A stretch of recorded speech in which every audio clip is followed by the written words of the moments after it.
नमस्कार, स्वागत है आपका डॉक्टर साहिब में और मैं हूं आपके साथ सौम्या राठी। डॉक्टर साहब के आज के एपिसोड में हम नाक के फ्रैक्चर के बारे में बात करने वाले हैं।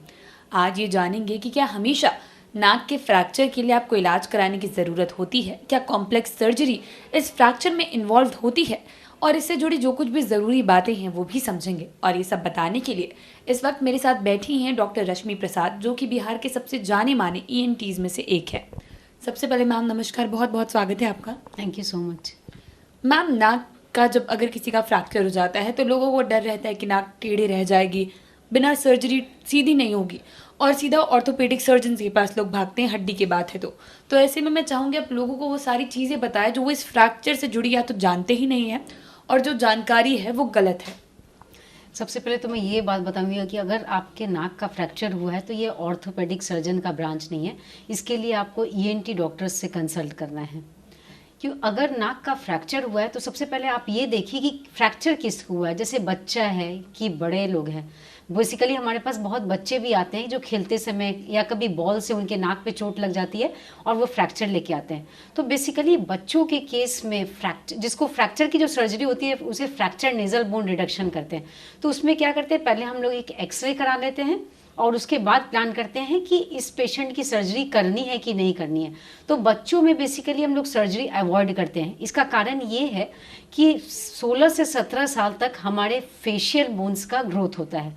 तो अगर आप बच्चों के केस में सर्जरी कर दोगे तो वो सर्जरी के फेल होने के चांसेस बहुत ज़्यादा हैं, क्योंकि अगर आपने सर्जरी कर दी तो नाक की एक तो हड्डी होती है जिसे नेजल बोन कहते हैं और उसके एक नाक के बीच का एक सेंट्रल पार्टीशन होता है जिसे नेजल सेप्टम कहते हैं।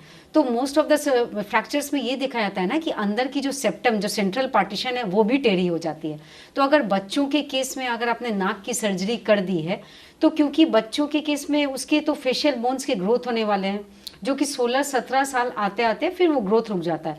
तो बहुत छोटे एज में अगर आपने सर्जरी कर दी तो वैसे केस में वो सर्जरी के फेल होने के चांसेस बहुत ज़्यादा है।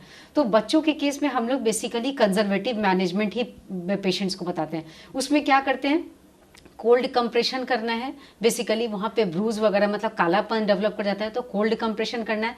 कुछ नेजल ड्रॉप्स दे देते हैं, क्योंकि हमेशा जब भी फ्रैक्चर होता है नोज का तो पेशेंट के नाक से ब्लड आता है और पेशेंट बहुत ज़्यादा घबरा जाते हैं। वो ऐसा इसलिए होता है क्योंकि नाक में खून का दौरान बहुत ज़्यादा होता है। तो उसमें भी कोई बहुत चिंता की बात नहीं है और बहुत घबराने की बात नहीं है। नाक को आप जोर से पिंच कर दीजिए। मुझे पता है कि ये it's a very painful condition, but नाक को आप दबा देंगे तो ब्लीडिंग नहीं होगी। नाक को दबा दीजिए, नाक के अंदर कुछ नेजल ड्रॉप्स डाल दीजिए और कोल्ड कंप्रेशन कीजिए और पेन किलर्स वगैरह आप कुछ बच्चों को दे सकते हैं। तो इस तरह से हम लोग बच्चों का प्लान करते हैं। हाँ, अगर एडल्ट के केस में अगर किसी का नेजल बोन का फ्रैक्चर होता है तो उसमें भी हर पेशेंट्स को सर्जरी के लिए हम लोग नहीं लेते हैं।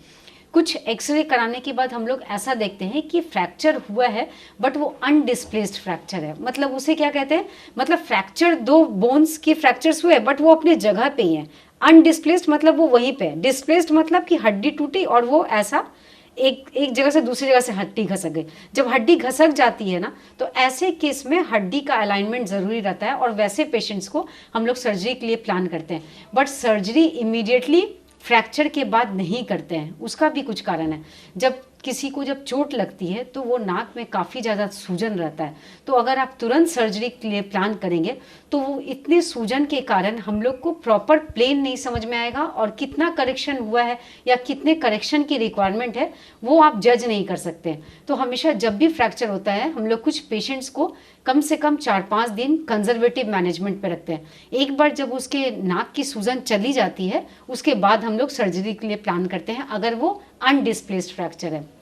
अगर वो डिस्प्लेस्ड फ्रैक्चर है, अगर वो डिस्प्लेस्ड फ्रैक्चर है तब वैसे केस में हम लोग सर्जरी प्लान करते हैं। और अनडिस्प्लेस्ड फ्रैक्चर अगर एडल्ट केस में भी है तो वैसे केस में भी सर्जरी को अवॉइड किया जा सकता है। जी, उम्मीद करती हूँ कि डॉक्टर साहिबा ने जो सारी बातें बताई हैं आपने उन्हें ठीक तरीके से सुना और समझा होगा। इसी के साथ जल्द मुलाकात होगी अगले एपिसोड में। तब तक के लिए अगर वीडियो को फेसबुक पर देख रहे हैं तो पेज को लाइक करें, यूट्यूब पर देख रहे हैं तो चैनल को सब्सक्राइब करें। कमेंट सेक्शन या मेल बॉक्स के माध्यम से आप बता सकते हैं कि डॉक्टर साहिब से आपके क्या सवाल हैं। धन्यवाद।